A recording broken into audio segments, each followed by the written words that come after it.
নমস্কার বন্ধুরা, তপন কিচেন থেকে চলে এসেছি। আজ গণেশ চতুর্থী 27শে আগস্ট বুধবার। এই শুভ চতুর্থীতে আমি গণেশ পূজা করছি। বাড়িতে আমার গণেশ রাখা ছিল। এই দেখুন গণেশগুলো, ছোটো ছোটো গণেশ আমি রেখেছি। আর নিয়েছি একটা কাঁচের বাটিতে মৌরি ও 5 টাকা কয়েন। আর নিয়েছি ঠাকুরের আমপল্লব দিয়ে দিয়েছি, ফুল দিয়ে দিয়েছি, আর দিয়ে দিয়েছি সুপারি, এলাচ, পান আর 21টা দুর্ব।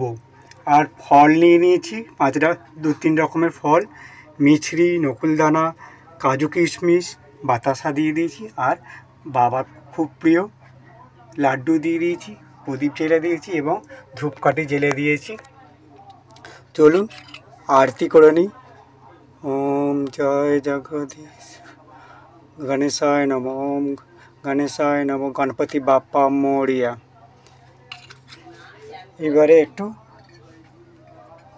প্রদীপটা ঘুরিয়ে নিই। জয় গণপতি বাপ্পা মোরিয়া, জয় গণপতি বাপ্পা মোরিয়া, জয় গণপতি বাপ্পা মোরিয়া। তো বাড়িতে যেহেতু গণেশ ঠাকুর ছিল, তাই আমি চেষ্টা করলাম একটু ঠাকুরকে আরাধনা করার জন্য। যদি ভালো লেগে থাকে আপনারা এটা পুরো দেখুন, এবং আরও আপনাদেরকে গণেশ ঠাকুরের মূর্তি প্যান্ডেল দেখাবো। বাড়ির পুজো ছেড়ে চলে এলাম বাড়ির পাশেই একটি পাড়াতে বড় করে গণেশ চতুর্থী উপলক্ষে বাপ্পা মোরিয়া পূজা করা হয়েছে। দেখুন এখানটা কত সুন্দরভাবে এরা ছোট্ট প্রকল্প, কিন্তু সুন্দর প্রয়াসের দ্বারা খুব সুন্দরভাবে এটাকে সাজিয়েছে। আর বাপ্পার মূর্তি তো খুব সুন্দর। তো চলুন এই মূর্তিটা দেখে পরে প্যান্ডেলের দিকে আস্তে আস্তে এগিয়ে যায়। এটাও আমার পাড়াতেই, কিন্তু খুব সুন্দর করে সাজিয়েছে এরা। এদের ব্রাহ্মণ এসে গেছে, পুজোর জোগাড় চলছে এবং পুজো আরম্ভও হয়ে গেছে। আশেপাশে সকল মানুষজন বসে আছে, পুজো দেখছে, অনেকে আবার অঞ্জলি দেবে। তো আমি এখানে উপস্থিত থেকে আপনাদের সঙ্গে নিয়ে বেরিয়ে পড়েছি সকাল সকাল, এবং আপনাদের দেখাচ্ছি আমাদের পাড়ায় আশেপাশে কীভাবে এই গণেশ চতুর্থী উপলক্ষে বাপ্পা মোরিয়া পুজো করা হয়। এবং আমার সঙ্গে থাকুন এবং পুরো ভিডিওটা দেখতে থাকুন। যদি ভালো লাগে তাহলে সঙ্গে থাকুন এবং একটা লাইক করে দেবেন। তো দেখুন পুজো হয়ে গেছে এবং সকলের মধ্যে ব্যস্ততা রয়েছে। তো আমিও কিছুক্ষণ দাঁড়িয়ে থেকে ব্রাহ্মণের পুজো দেখলাম। তারপর চলে গেলাম পাশে আরেকটি প্যান্ডেলের কাছে। তো সেখানে দেখলাম এখানে একটা মন্দির আছে এবং এখানে খাওয়া দাওয়ার বন্দোবস্ত করা হয়েছে। আমি যেহেতু কোনো সময়ের জন্য অপেক্ষা না করেই আস্তে আস্তে এগিয়ে গেলাম ওই মন্দিরটির কাছে। ছোট্ট মন্দির, কিন্তু ওখানে গণেশ বাপ্পা মোরিয়ার পাথরের মূর্তি রাখা আছে। চলুন, এখানে স্টেজও করা হয়েছে, এখানে বিভিন্ন রকম সাংস্কৃতিক অনুষ্ঠান করা হবে। তো চলুন আস্তে আস্তে পাশ কাটিয়ে আমি ওই মন্দিরটা গিয়ে আপনাদেরকে বাপ্পা মোরিয়ার যে পাথরের মূর্তি রয়েছে সেই মূর্তিটা আপনাদেরকে দর্শন করাই। দেখলে আপনাদেরও নিশ্চয়ই ভালো লাগবে। এই দেখুন চলে এসেছি মন্দিরের কাছে। ছোট্ট একটি মন্দির এবং ঠাকুরটাও অসম্ভব সুন্দর। সারা বছর এখানে পূজিত হয় এবং এই গণেশ চতুর্থী উপলক্ষে বিশাল বড় প্যান্ডেল করে বিভিন্ন মানুষের সেবা যত্নের জন্য এবং সহযোগিতা করা হয়। এখন খাবার দেওয়া হচ্ছে, পরে আবার ভোগ দেওয়া হবে। তো তার জন্য পুজোর জন্য যোগাযান্তি চলছে।